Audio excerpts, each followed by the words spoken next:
Hello दोस्तों, welcome to KKC classes. कैसे हो आप लोग? उम्मीद करता हूँ स्वस्थ होंगे और अपनी लाइफ को एंजॉय कर रहे होंगे।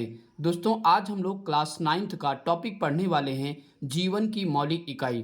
दोस्तों, इसके आज हम लोग 30 एमसीक्यू यानी कि 30 बहुविकल्पी प्रश्न करेंगे। ओके दोस्तों, ये दोस्तों वो क्वेश्चन हैं जो क्लास 9th में एग्जाम में कई बार आ चुके हैं। ओके दोस्तों, तो आइए दोस्तों वीडियो की शुरुआत करते हैं। दोस्तों, हम हर क्वेश्चन के लिए आपको 5 सेकंड का टाइम देंगे और अपने मन में अपना आंसर सोच लीजिए। उसके बाद देखिए कि आप इसमें कितने क्वेश्चन सही कर पाते हैं। ओके दोस्तों, इससे ये पता चलेगा कि आपके एग्जाम की कितनी अच्छी तैयारी चल रही है। तो आइए दोस्तों क्वेश्चन नंबर 1 से शुरुआत करते हैं। दोस्तों, क्वेश्चन नंबर 1 क्या कह रहा है? कोशिका की खोज किसने की थी? Option A Robert Brown, option B Robert Hooke ने।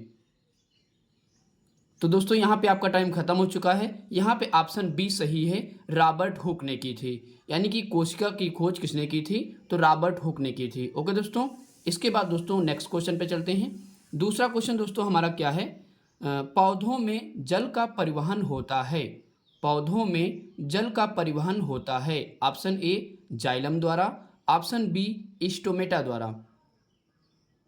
तो दोस्तों, यहाँ पे आपका टाइम खत्म हो चुका है। यहाँ पे ऑप्शन ए सही है, जाइलम द्वारा। ओके दोस्तों, यानी कि पौधों में जल का परिवहन कौन करता है? तो जाइलम करता है। ओके दोस्तों, आई होप कि यहाँ तक समझ में आ गया होगा। इसके बाद दोस्तों क्वेश्चन नंबर तीसरा देखते हैं। क्वेश्चन नंबर तीसरा क्या कह रहा है दोस्तों?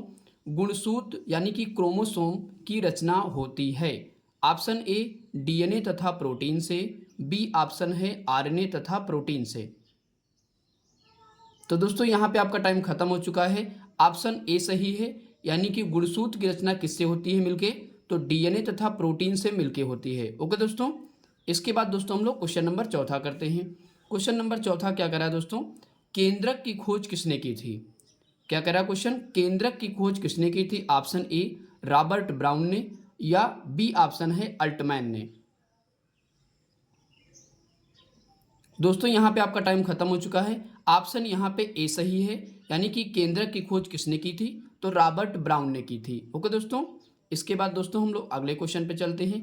नेक्स्ट क्वेश्चन हमारा है पांचवा क्वेश्चन। क्या कह रहा है? माइटोकॉन्ड्रिया में ऊर्जा किस रूप में बनती है? ऑप्शन ए एटीपी के फॉर्म में बनती है, या बी ऑप्शन है एडीपी के फॉर्म में बनती है। तो यहाँ पे दोस्तों आपका टाइम खत्म हो चुका है। ऑप्शन ए सही है, यानी कि माइटोकॉन्ड्रिया में ऊर्जा किस रूप में बनती है?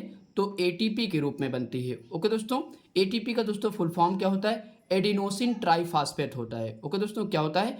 एडिनोसिन ट्राईफॉस्फेट होता है। ओके दोस्तों, इसके बाद दोस्तों हम लोग क्वेश्चन नंबर 6 करते हैं।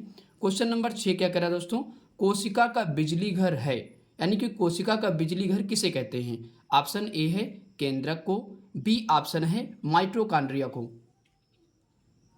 तो दोस्तों, यहाँ पे आपका टाइम खत्म हो चुका है। कोशिका का बिजली घर किसको कहते हैं? ऑप्शन बी सही है, यानी कि माइटोकॉन्ड्रिया को कहते हैं। ओके दोस्तों, इसके बाद दोस्तों हम लोग अगले क्वेश्चन पे चलते हैं। नेक्स्ट क्वेश्चन हमारा है क्वेश्चन नंबर 7। क्या कह रहा है? राइबोसोम निम्न के केंद्र हैं। राइबोसोम किसके केंद्र हैं? ऑप्शन ए प्रकाश संश्लेषण के, बी ऑप्शन है या फिर प्रोटीन संश्लेषण के। तो दोस्तों, यहाँ पे आपका टाइम खत्म हो चुका है। यहाँ पे ऑप्शन बी सही है, प्रोटीन संश्लेषण का केंद्र है कौन? राइबोसोम। ओके दोस्तों, यहाँ पे आपका बी ऑप्शन सही है। इसके बाद दोस्तों हमारा नेक्स्ट क्वेश्चन है क्वेश्चन नंबर 8। आइए दोस्तों, क्वेश्चन नंबर 8 क्या कह रहा है? पौधों में हरा रंग निम्न के कारण होता है। ऑप्शन ए है अवर्णी लवक के कारण, या बी ऑप्शन है हरित लवक के कारण। तो दोस्तों, यहाँ पे आपका टाइम खत्म हो चुका है। यहाँ पे ऑप्शन बी सही है, हरित लवक के कारण। यानी कि पौधों में जो हरा रंग उपलब्ध होता है वो किसके कारण होता है? तो हरित लवक के कारण होता है। ओके दोस्तों, इसके बाद दोस्तों हम लोग क्वेश्चन नंबर 9 पे चलते हैं। क्वेश्चन नंबर 9 क्या कह रहा है? लाल रक्त कणिकाओं का निर्माण होता है। ऑप्शन ए अस्थिमज्जा में, ऑप्शन बी गुर्दों में। तो दोस्तों, यहाँ पे आपका टाइम खत्म हो चुका है। लाल रक्त कणिकाओं का निर्माण, यानी कि इसको क्या बोलते हैं? आरबीसी भी बोलते हैं। ओके दोस्तों, आरबीसी का निर्माण कहाँ होता है? तो ऑप्शन ए सही है, अस्थिमज्जा में होता है। अस्थिमज्जा को इंग्लिश में क्या बोलते हैं? बोन मैरो बोलते हैं। ओके दोस्तों, इसके बाद दोस्तों हम लोग क्वेश्चन नंबर 10 पे चलते हैं। क्वेश्चन नंबर 10 क्या कह रहा है? मनुष्य में गुणसूत्रों की संख्या है। यानी कि मनुष्य में गुणसूत्र कितने होते हैं? Option A 45, option B 46। तो दोस्तों यहाँ पे आपका टाइम खत्म हो चुका है। ऑप्शन बी सही है 46, यानी कि मनुष्य में गुणसूत्रों की संख्या कितनी होती है? तो 46 होती है। ओके दोस्तों, आई होप कि दोस्तों यहाँ तक आपको समझ में आ गया होगा। इसके बाद दोस्तों हमारा नेक्स्ट क्वेश्चन है क्वेश्चन नंबर 11। दोस्तों क्वेश्चन नंबर 11 क्या कह रहा है?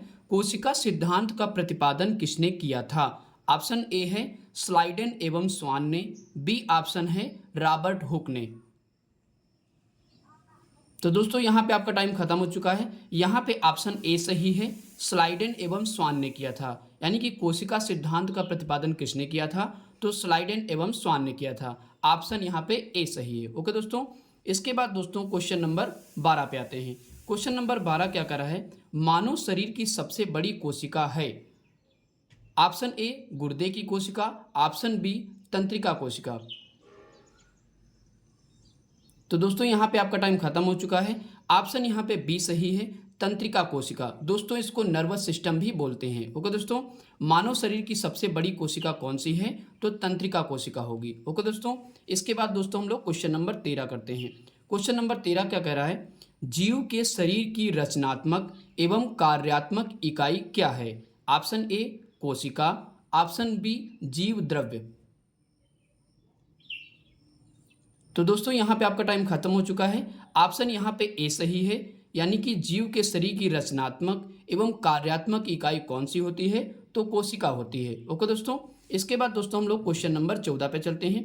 क्वेश्चन नंबर 14 क्या कह रहा है? सबसे छोटा एक कोशिकीय जीव कौन सा है? Option A mycoplasma, B option amoeba.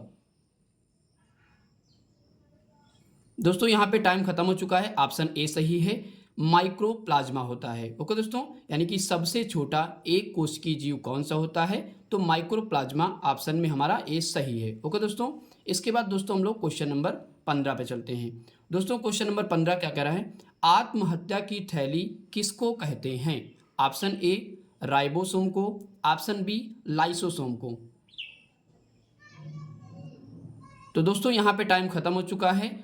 यहाँ पे बी ऑप्शन सही है, यानी कि लाइसोसोम को। ओके दोस्तों, आत्महत्या की थैली किसको कहते हैं? तो लाइसोसोम को कहते हैं। ओके दोस्तों, इसके बाद दोस्तों हम लोग क्वेश्चन नंबर 16 पे चलते हैं। क्वेश्चन नंबर 16 क्या कह रहा है दोस्तों? पादप कोशिका का रसोई घर किसे कहते हैं? ऑप्शन ए हरित लवक को, ऑप्शन बी वर्णी लवक को। तो दोस्तों यहाँ पे टाइम खत्म हो चुका है। ऑप्शन ए सही है, हरित लवक को बोलते हैं। दोस्तों आपको पता है कि पादप कोशिका का रसोई घर किसको कहते हैं? तो हरित लवक को कहते हैं। ओके दोस्तों, आई होप कि दोस्तों यहाँ तक आपको सारे क्वेश्चन समझ में आ गए होंगे। इसके बाद दोस्तों हमारा नेक्स्ट क्वेश्चन है क्वेश्चन नंबर 17। तो आइए दोस्तों इसको भी करते हैं। क्वेश्चन नंबर 17 क्या कह रहा है? पादप कोशिका के सबसे बाहरी आवरण को क्या कहते हैं? दोस्तों आपका ऑप्शन है ए कोशिका झिल्ली, बी ऑप्शन है कोशिका भित्ति। तो दोस्तों यहाँ पे आपका टाइम खत्म हो चुका है। यहाँ पे ऑप्शन बी सही है, यानी कि कोशिका भित्ति। दोस्तों इसको इंग्लिश में क्या बोलते हैं? सेल वॉल बोलते हैं। और कोशिका झिल्ली को इंग्लिश में क्या बोलते हैं? तो सेल मेम्ब्रेन बोलते हैं। ओके दोस्तों, और यहाँ पे पादप की बात आ रहा है, पादप बार बार शब्द आ रहा है। तो पादप का मतलब होता है पेड़ पौधे। ओके दोस्तों, यानी कि पेड़ पौधे को जो बाहरी आवरण होता है उसको क्या कहते हैं? तो कोशिका भित्ति कहते हैं। ओके दोस्तों, इसके बाद दोस्तों हम लोग क्वेश्चन नंबर 18 पे चलते हैं। क्वेश्चन नंबर 18 क्या कह रहा है? निम्न में से किसको आत्महत्या की थैली कहा जाता है? दोस्तों ये क्वेश्चन रिपीट हो गया है, फिर भी एक बार आप प्रैक्टिस फिर से कर लीजिए। ओके दोस्तों, ऑप्शन ए लाइसोसोम को, ऑप्शन बी राइबोसोम को। तो दोस्तों यहाँ पे आपका ऑप्शन क्या सही हो जाएगा? लाइसोसोम। ओके दोस्तों, ऊपर ये क्वेश्चन हम कर चुके हैं, तो एक बार फिर से लिख गया है मुझसे गलती से। ओके दोस्तों, तो फिर से प्रैक्टिस कर लीजिए, कोई बात नहीं। किसको आत्महत्या की थैली कहते हैं? तो लाइसोसोम को कहते हैं। ओके दोस्तों, इसके बाद दोस्तों हम लोग क्वेश्चन नंबर 19 करते हैं। क्वेश्चन नंबर 19 क्या कह रहा है? केंद्रक में पाए जाते हैं। Option A chromosome, option B ribosome. तो दोस्तों यहाँ पे टाइम खत्म हो चुका है। ऑप्शन ए सही है, क्रोमोसोम केंद्रक में पाए जाते हैं। ऑप्शन ए सही है, क्रोमोसोम को क्या बोलते हैं? गुणसूत्र भी कहते हैं। ओके दोस्तों, इसके बाद नेक्स्ट क्वेश्चन हमारा क्वेश्चन नंबर 20 क्या लिखा हुआ है? इनमें से कौन प्रोटीन निर्माण का केंद्र है? Option A lysosome, B option ribosome. तो दोस्तों यहाँ पे टाइम खत्म हो चुका है। यहाँ पे ऑप्शन बी सही है, राइबोसोम। ओके दोस्तों, यानी कि प्रोटीन निर्माण केंद्र कौन सा है, तो राइबोसोम है। ओके दोस्तों, इसके बाद दोस्तों अगला क्वेश्चन करते हैं, क्वेश्चन नंबर 21। दोस्तों क्वेश्चन नंबर 21 क्या कह रहा है, पादप कोशिका का कौन सा भाग निर्जीव होता है। ओके दोस्तों, ऑप्शन ए है कोशिका भित्ति, बी ऑप्शन है कोशिका झिल्ली। तो दोस्तों यहाँ पे टाइम खत्म हो चुका है, ऑप्शन ए सही है, कोशिका भित्ति। यानी कि पादप कोशिका का जो भाग होता है, बाहरी जो आवरण होता है, वो क्या होता है, निर्जीव होता है। ओके दोस्तों, उसी को क्या बोलते हैं, कोशिका भित्ति यानी कि सेल वॉल बोलते हैं। ओके दोस्तों, यहाँ तक आपको क्वेश्चन समझ में आ गए होंगे। इसके बाद दोस्तों हमारा नेक्स्ट क्वेश्चन है, क्वेश्चन नंबर 22। क्या कह रहा है, तारक काय पाया जाता है। ऑप्शन ए केंद्रक में, बी ऑप्शन है कोशिका द्रव्य में।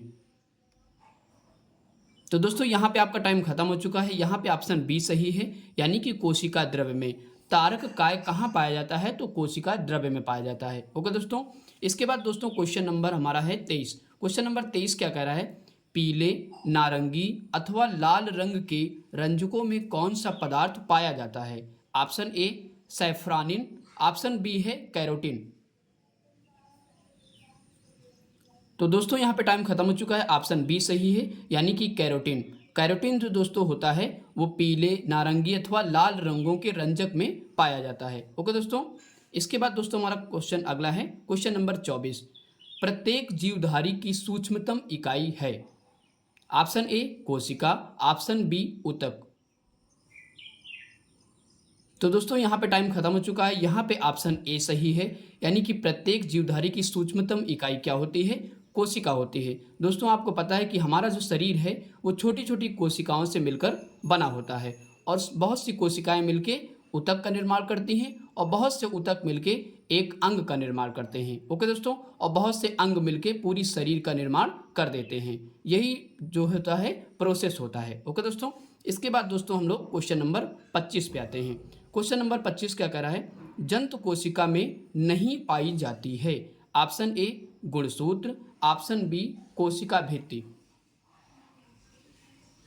तो दोस्तों यहाँ पे टाइम खत्म हो चुका है। यहाँ पे ऑप्शन बी सही है, यानी कि कोशिका भित्ति। जंतु कोशिका में नहीं पाई जाती है, तो कोशिका भित्ति नहीं पाई जाती है। आपको पता है ये कहाँ पाई जाती है, केवल पादप कोशिकाओं में, यानी कि पेड़ पौधों की कोशिकाओं में पाई जाती है। ओके दोस्तों, इसके बाद दोस्तों नेक्स्ट क्वेश्चन हमारा है 26। क्वेश्चन नंबर 26 क्या कह रहा है, पादप कोशिका भित्ति बनी होती है। ऑप्शन ए सेलुलोज की, बी ऑप्शन है प्रोटीन की। तो दोस्तों यहाँ पे टाइम खत्म हो चुका है, ऑप्शन ए सही है, सेलुलोज की। यानी कि जो पादप कोशिका भित्ति होती है वो किसकी बनी होती है, तो सेलुलोज की बनी होती है। ओके दोस्तों, नेक्स्ट क्वेश्चन हमारा क्वेश्चन नंबर 27 है। क्या कह रहा है क्वेश्चन नंबर 27, एटीपी का निर्माण होता है। ऑप्शन ए माइटोकॉन्ड्रिया में, बी ऑप्शन केंद्रक में। तो दोस्तों यहाँ पे टाइम खत्म हो चुका है, ऑप्शन ए सही है, यानी कि एटीपी का निर्माण कहाँ होता है, तो माइटोकॉन्ड्रिया में होता है। ओके दोस्तों, ऑप्शन ए यहाँ पे सही हो जाएगा। इसके बाद दोस्तों हमारा क्वेश्चन नंबर 28 है। क्वेश्चन नंबर 28 क्या कर रहा है, धागे के समान बना जाल की संरचना होती है। ऑप्शन ए कोशिका द्रव्य की, बी ऑप्शन है क्रोमैटिन की। तो दोस्तों यहाँ पे टाइम खत्म हो चुका है, ऑप्शन बी सही है, यानी कि क्रोमैटिन। यानी कि धागे के समान बना जाल की संरचना होती है, किसकी होती है, तो क्रोमैटिन की होती है। ओके दोस्तों, इसके बाद नेक्स्ट क्वेश्चन हमारा है क्वेश्चन नंबर 29। क्वेश्चन नंबर 29 क्या कह रहा है, कोशिका का पावर हाउस किसे कहते हैं। ऑप्शन ए माइटोकॉन्ड्रिया को, बी ऑप्शन केंद्रक को। तो दोस्तों यहाँ पे आपका टाइम खत्म हो चुका है, ऑप्शन ए सही है, माइटोकॉन्ड्रिया को। कोशिका का पावर हाउस किसे कहते हैं, तो माइटोकॉन्ड्रिया को कहते हैं। और दोस्तों अगर ये भी पूछा जाए कि कोशिका का श्वसन स्थल किसे कहते हैं, तो यहाँ भी आंसर माइटोकॉन्ड्रिया ही सही होगा। ओके दोस्तों, इसके बाद दोस्तों क्वेश्चन नंबर 30 करते हैं। क्वेश्चन नंबर 30 क्या कह रहा है, प्रोटीन की फैक्ट्री किसे कहते हैं। ऑप्शन ए राइबोसोम को, बी ऑप्शन है लाइसोसोम को। तो दोस्तों यहाँ पे टाइम खत्म हो गया है आपका, ऑप्शन ए सही है, राइबोसोम को कहते हैं। यानी कि प्रोटीन की फैक्ट्री किसे कहेंगे, तो राइबोसोम को। दोस्तों आपको पता है कि प्रोटीन का निर्माण का केंद्र कौन सा है, तो राइबोसोम ही है, इसीलिए इसको प्रोटीन की फैक्ट्री कहते हैं। ओके दोस्तों, इसके बाद नेक्स्ट क्वेश्चन है क्वेश्चन नंबर 31। दोस्तों क्वेश्चन नंबर 31 मैंने क्यों लिया, क्योंकि हमने एक क्वेश्चन यहाँ पे रिपीट कर दिया था गलती से, इसलिए हम एक क्वेश्चन और बढ़ा रहे हैं ताकि 30 पूरे हो जाएं। ओके दोस्तों, तो इस वीडियो का अंतिम क्वेश्चन है, एक कोशिकीय जीव का उदाहरण है। Option A amoeba, option B paramecium, option C euglena, option D उपर्युक्त सभी। तो दोस्तों यहाँ पे आपका टाइम खत्म हो चुका है। यहाँ पे ऑप्शन डी सही है, यानी कि उपर्युक्त सभी होंगे। जो एक कोशिकीय जीव का उदाहरण कौन कौन से हैं? अमीबा भी एक कोशिकीय जीव है, पैरामीशियम भी एक कोशिकीय, और यूग्लिना भी एक कोशिकीय जीव में आता है। ओके दोस्तों, आई होप कि दोस्तों ये सारे क्वेश्चन आपको समझ में अच्छे से आ गए होंगे। और दोस्तों आप कमेंट करके बताइए कि आप कितने क्वेश्चन इसमें से सही कर पाए। ओके दोस्तों, थैंक्स फॉर वॉचिंग वीडियो।